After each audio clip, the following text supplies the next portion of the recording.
Okay guys, so this is my arm that has full extension and mobility. This is my arm that does not. So side to side, that's as much as I can go. So the surgery is going to be on my right elbow. I am getting an open synovectomy done. My orthopedic surgeon is going in and removing the scar tissue. I have a few cysts in there that he's going to drain. And we've made the decision to move my ulnar nerve to the opposite side of my arm. Really, my situation with not being able to fully open my arm started about 2 years ago when I had inflammation in my elbow, and it has very slowly but persistently progressed and getting worse, to be honest. So I kind of stopped using my right arm as much. So honestly, I'm pretty much left-handed at this point. The only thing I can't do with my left hand is right. Because I wasn't using my right arm as much because of the pain, I did lose some muscle mass there, and I didn't even notice this until my doctor pointed it out. If you look at this shoulder, I don't know if you guys can see this, but this one's higher. That's the normal height of my shoulder. However, because I haven't worked this arm as much, there's muscle atrophy, which means it's just like more mushy than muscle.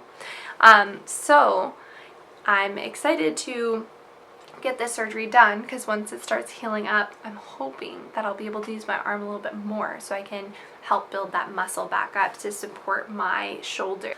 So some steps I took over the span of like a year and a half is I started out with trying to control this with medication.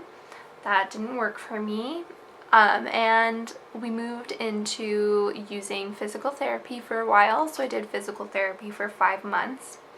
That was really hard. My physical therapist was excellent, so I was sad that it didn't work because she was so gentle, communicative, and kind.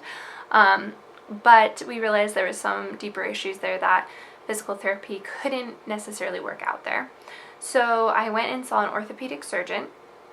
He wanted me to get a CT done of my elbow, so I did have that done, and that revealed that there are cysts and a lot of scar tissue, as well as very, very minimal cartilage left. Almost no cartilage. So then had an EMG done, and this was done because the orthopedic surgeon realized when I would lift my right hand, it shakes a little. So I don't know if you can see here, but it like naturally kind of like shakes. And this is, he thought, because of nerve damage potentially. So he wanted me to get this test done just to make sure. So I had the EMG test done where they put the probes onto your arm, they send a shock through, and they're actually able to measure your nerve synaptic connections.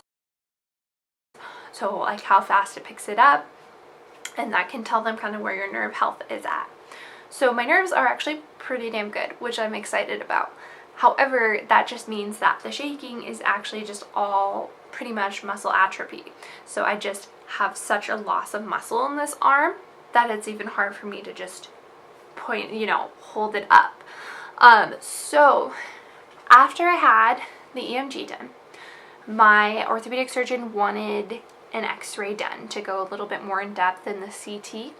So we did some x-rays, and that revealed to us that there is a tiny hole in the ulna bone, and that is what it is. I don't have much to say about that. But we decided to not go with a full joint replacement. And I want to say something that I can't believe I didn't know this, you guys, but a joint replacement doesn't last you your whole life. I didn't know that. What the? So yeah, I'm going to refrain from having a full joint replacement. This was decided because once I do, it would probably need to be changed 4 to 5 times in my lifetime, which means the risk factors kind of go up from that. So each time there are more issues that can arise. So I decided to stay prudent. The surgeon is very honest with me, and I know I will not get my full mobility back. I don't expect to at this point. It's something that I've come to terms with.